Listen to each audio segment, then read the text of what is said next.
Hi friends, ಎಲ್ಲರಿಗೂ ನಮಸ್ಕಾರ. ನಾನು ಬಿಸಿ ಅನ್ನಕ್ಕೆ ಒಂದು ಮುದ್ದೆಗೆ ಒಂದು ಒಳ್ಳೆ ಸಾಂಬಾರನ್ನ ಮಾಡಿ ತೋರಿಸ್ತಾ ಇದ್ದೀನಿ. ಇದು ಬೇಗ ಆಗುತ್ತೆ, ತುಂಬ ಸಾಮಾನು ಬೇಕಾಗಲ್ಲ ಇದಕ್ಕೆ.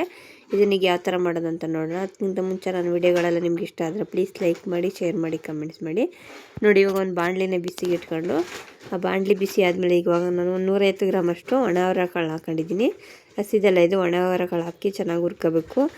ಹೈ ಫ್ಲೇಮಲ್ಲಿ ಇಟ್ಟು ಹುರ್ಕೋಬೇಡಿ, ಲೋ ಫ್ಲೇಮಲ್ಲಿ ಇಟ್ಟು ಕಲರ್ ಚೇಂಜ್ ಆಗೋವರೆಗೂ ಚೆನ್ನಾಗಿ ಹುರ್ಕೋಬೇಕು. ಅದ್ರೊಳಗೆ ಸ್ಮೆಲ್ಲೆಲ್ಲ ಗಮ್ ಅಂತ ಬರಬೇಕು. ಅಷ್ಟು ಚೆನ್ನಾಗಿ ಹುರ್ಕೊಂಡಿದ್ದೀನಿ. ಇವಾಗ ನಾನು ಒಂದು 2-3 ಸಲ ತೊಳೆದು ಇವಾಗ ಕುಕ್ಕರ್ಗೆ ಹಾಕತ್ತಾಯಿದ್ದೀನಿ. ಕುಕ್ಕರ್ಗೆ ನೋಡಿ ಅವರೆಕಾಳು ಮತ್ತು ಸ್ವಲ್ಪ ನೀರನ್ನ ಹಾಕಿ ಮತ್ತು ರುಚಿಗೆ ತಕ್ಕಷ್ಟು ಉಪ್ಪು ಮತ್ತು ಅರಿಶಿನ ಪುಡಿನ ಹಾಕ್ತಾಯಿದ್ದೀನಿ. ಉಪ್ಪು ಇವಾಗಲೇ ಹಾಕಿದ್ರೆ ಕಾಳೆಲ್ಲ ಉಪ್ಪು ಹಿಡಿಯುತ್ತೆ.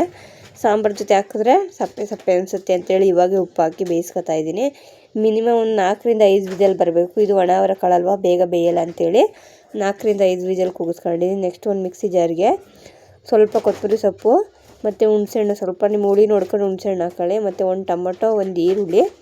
ಇದಕ್ಕೆ ಬೇಳೆ ಪೌಡ್ರ್ ನಾನು ಅರ್ಧ ಟೇಬಲ್ ಸ್ಪೂನ್ ಹಾಕ್ತಾಯಿದ್ದೀನಿ. ಯಾಕಂದರೆ ನಮ್ಮ ಮನೆ ಖಾರದ ಪುಡಿ ಸ್ವಲ್ಪ ಖಾರ ಇತ್ತು ಅಂತೇಳಿ ಅರ್ಧ ಟೇಬಲ್ ಸ್ಪೂನ್ ಹಾಕೊಂಡಿದ್ದೀನಿ. ನಿಮ್ಮ ಕಲರ್ ಇತ್ತು ಅಂದರೆ ಒಂದು 2 ಟೇಬಲ್ ಸ್ಪೂನ್ ಅಷ್ಟು ಹಾಕೊಳ್ಳಿ. ಮತ್ತು ಕಾಯಿ ತುರಿ ಹಾಕಿ ಆದಷ್ಟು ನುಣ್ಣಗೆ ರುಬ್ಕೊಳ್ಳಿ ಈ ಮಸಾಲೆನ.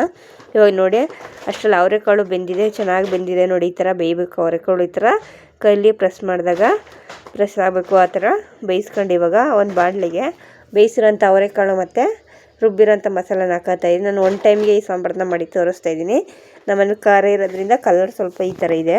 ಇವಾಗ ನನಗೆ ಎಷ್ಟು ನೀರು ಬೇಕು ಅಷ್ಟು ನೀರು ಹಾಕಿದ್ದೀನಿ. ನೀವು ಕ್ವಾಂಟಿಟಿ ನೋಡಿ ನೀರು ಹಾಕ್ಕೊಂಡು ರುಚಿ ನೋಡ್ಬಿಟ್ಟು ಸ್ವಲ್ಪ ಉಪ್ಪು ಹಾಕ್ಕೊಂಡು ಕುದಿಸ್ಕೊತಾ ಇದ್ದೀನಿ. ಇದು ಕುದೀತಾ ಇರ್ಬೇಕಾದ್ರೆ ಇದಕ್ಕೆ ಇವಾಗ ನಾನು ಬದನೆಕಾಯಿನ ಹಾಕ್ತಾಯಿದ್ದೀನಿ. ನಿಮ್ಮ ಹತ್ರ ಆಲೂಗಡ್ಡೆ ಇದ್ದರೆ ಆಲೂಗಡ್ಡೆನೂ ಹಾಕ್ಕೊಂಡ್ರೆ ಚೆನ್ನಾಗಿರುತ್ತೆ. ನನ್ನ ಹತ್ರ ಇವತ್ತು ಆಲೂಗಡ್ಡೆ ಇಲ್ಲ ಅಂತೇಳಿ ಬರೀ ಬದನೆಕಾಯಿ ಇತ್ತು ಅಂತೇಳಿ ಬದನೆಕಾಯಿ ಹಾಕಿದ್ದೀನಿ. ನೋಡಿ ಇವಾಗ ಮುಚ್ಚಿಟ್ಟು ಒಂದು 5 ನಿಮಿಷ ಬೇಯಿಸ್ಕೊಂಡ್ರೆ ಬದನೆಕಾಯಿ ಎಲ್ಲ ಆರಾಮಾಗಿ ಬೆಂದೋಗುತ್ತೆ. ಇವಾಗ ನೋಡಿ, ಇವಾಗ ಬೆಂದು ಸಾಂಬಾರೆಲ್ಲ ಗಟ್ಟಿಯಾಗಿದೆ. ನೋಡಿ, ನೀವು ನೋಡ್ತಾ ಇರ್ಬೋದು ಸಾಂಬಾರೆಲ್ಲ ಗಟ್ಟಿಯಾಗಿದೆ. ತುಂಬ ಈಸಿ. ನೋಡಿ ಎಷ್ಟು ಬೇಗ ಆಗೋಯ್ತು ಈ ಸಾಂಬಾರು. ಬಿಸಿ ಅನ್ನ ಮುದ್ದೆಗಂತೂ ಒಂದು ಒಳ್ಳೆ ಕಾಂಬಿನೇಷನ್ ಅಂತಲೇ ಹೇಳ್ಬೋದು.